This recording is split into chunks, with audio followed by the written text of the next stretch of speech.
Welcome back to Vistriti education. आज का section होने वाला है अपना शिक्षण विधियों के वह प्रश्न जो पुराने एग्जाम में आए हुए हैं। शुरुआत करते हैं। पहला क्वेश्चन है निम्नलिखित में से कौन सा ब्लूम के शैक्षिक उद्देश्य के वर्गीकरण में संज्ञानात्मक घटक के अंतर्गत उच्चतम स्तरीय उद्देश्य है। तो ब्लूम ने कौन कौन से संज्ञानात्मक घटक दिए थे? सबसे पहला है ज्ञान, दूसरा है अवबोध, तीसरा है अनुप्रयोग,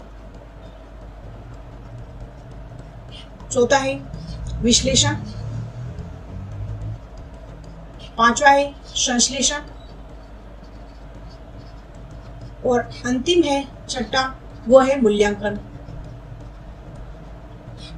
ब्लूम के द्वारा शैक्षिक संज्ञानात्मक के जो घटक दिए गए थे उसमें सबसे पहला ज्ञान, दूसरा अवबोध, अनुप्रयोग, विश्लेषण, संश्लेषण, मूल्यांकन। ज्ञान में क्या करेगा? वह पहचानेगा, समझेगा।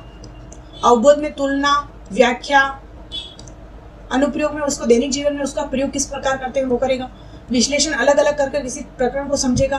संश्लेषण संग्रहित करके समझेगा और मूल्यांकन का आशय है निर्णय लेना। प्रकरण के बारे में वह किस प्रकार सीखा है उसका वह निर्णय ले सकेगा और मूल्यांकन ही वह ब्लूम द्वारा माना गया सबसे उच्चतम स्तरीय उद्देश्य माना जाता है। तो अपना इसमें जो आंसर हो जाएगा ज्ञान है, अवबोध है, तीसरा ऑप्शन जो हो जाएगा अपना मूल्यांकन। नेक्स्ट देखते हैं। नेक्स्ट क्वेश्चन है श्रव्य दृश्य साधनों की सहायता से अनुभव के आधार पर एक विशेष प्रकार का वर्गीकरण जिसे अनुभव का त्रिकोण के रूप में जाना जाता है किसके द्वारा प्रस्तुत किया गया था? जो शिक्षण सहायक सामग्री है उसमें जो अनुभव का त्रिकोण प्रस्तुत किया था वह क्या था? एडगर डेल द्वारा। तो इसमें अपना जो आंसर हो जाएगा एडगर डेल। जो एडगर डेल ने एक शंकु प्रस्तुत किया था वो आगे की स्लाइड में मैंने शो किया है, जिसको देखते हैं। ये इस प्रकार का शंकु के बारे में एडगर डेल ने बनाया था जिसमें निम्नतम स्तर से ऊपर जाने पर जो संग्रहण या सीखने की जो गति है वह बढ़ती जाती है। जिस प्रकार ये शंकु के टॉप तक जाते हैं अंतिम रूप में वाचिक, मौखिक संकेत, दृश्यात्मक संकेत, रेडियो प्रसारण हो गया, शांत चलचित्र हो गए जिसमें अपने ये जो भी शांत चलचित्र में हो गए, चलचित्र हो गए, प्रदर्शन सामग्री हो गई, कोई भी मॉडल हो गया, क्षेत्र भ्रमण हो गया, प्रदर्शन अभिनय द्वारा, आयोजन, बनावटी अनुभव और वास्तविक वस्तु के द्वारा अगर शिक्षण करवाया जाता है तो इस प्रकार का जो शंकु प्रस्तुत किया था एडगर डेल द्वारा किया था जिसे अनुभव का त्रिकोण भी कहते हैं। नेक्स्ट देखते हैं पाठ योजना में हर्बर्टी पंचपदी उपागम का तीसरा सोपान क्या है? तो सबसे पहले हम इसमें देखते हैं हर्बर्ट द्वारा जो पाठ योजना प्रस्तुत की गई थी उसमें सबसे पहला था प्रस्तावना, दूसरा प्रस्तुतिकरण, तीसरा था तुलना एवं साहचर्य,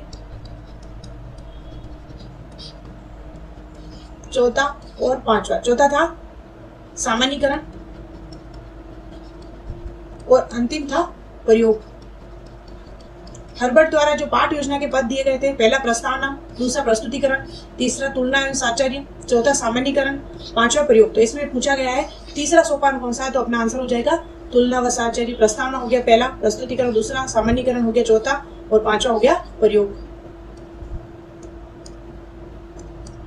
नेक्स्ट क्वेश्चन देखते हैं निम्नलिखित में से मॉरिसन द्वारा प्रदत्त इकाई उपागम के सोपान का सही तार्किक क्रम क्या है? जो मॉरिसन द्वारा इकाई उपागम का दिया गया था सबसे पहले उन्होंने दिया था अन्वेषण, अन्वेषण के बाद दिया था प्रस्तुतिकरण, आत्मीकरण, संगठन और जो अंतिम है वह है अभिव्यक्तिकरण।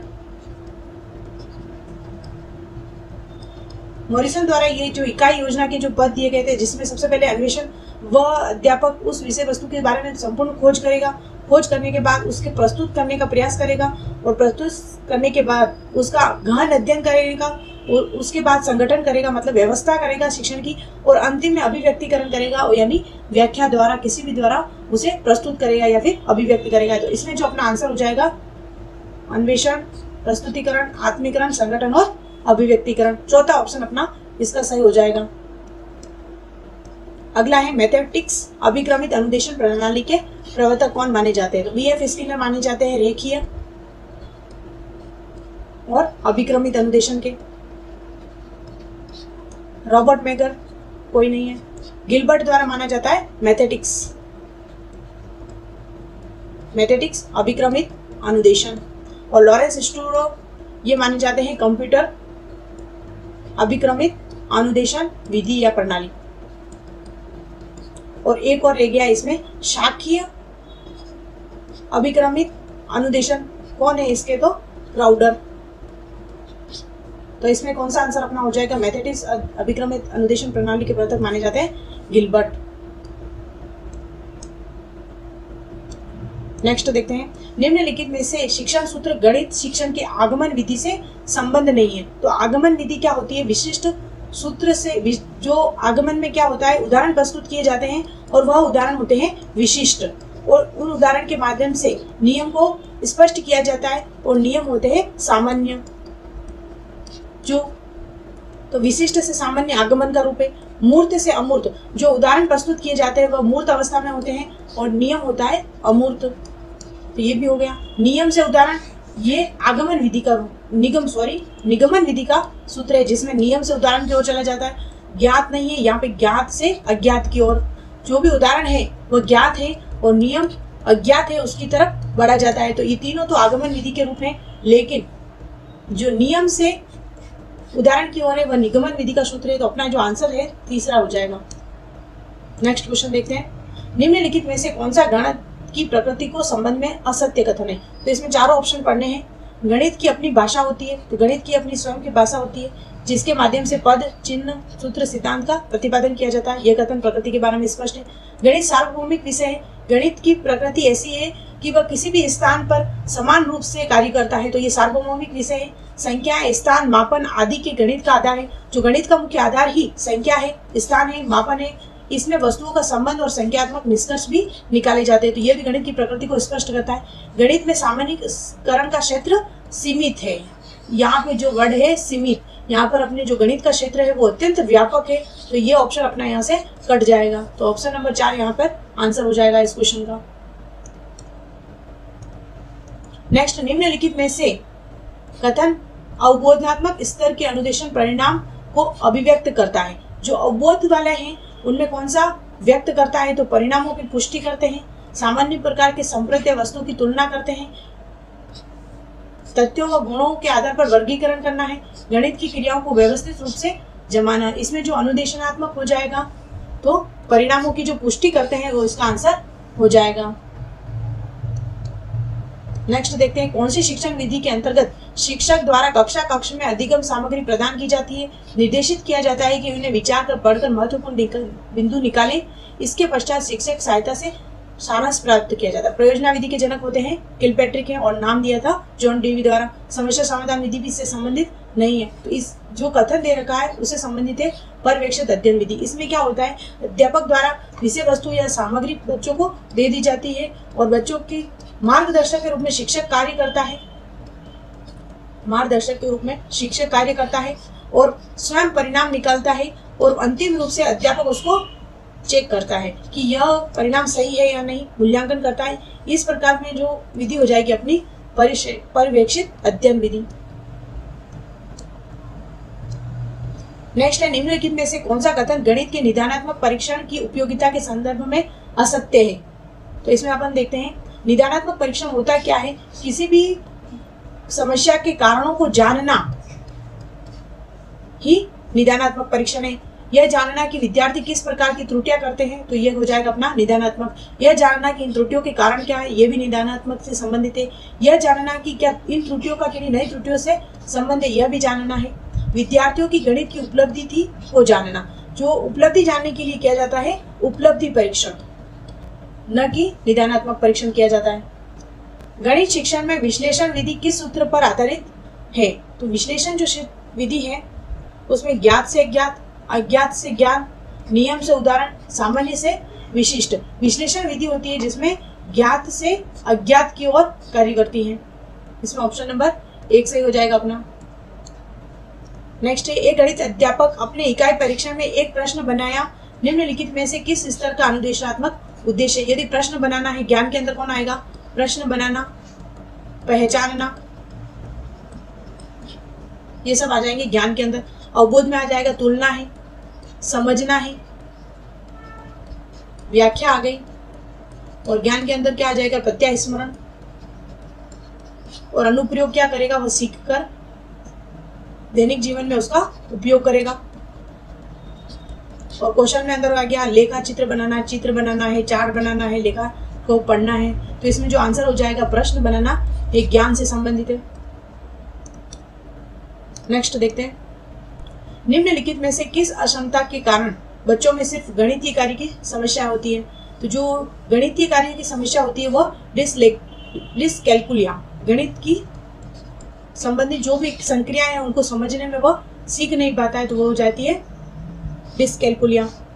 इसके जो सारे हैं उसका एक वीडियो लेके आएंगे जिसमें अक्षमता वाले सारे जो कंफ्यूजन है वो निकल जाएगा आपका। नेक्स्ट वीडियो उसी का लेके आएंगे।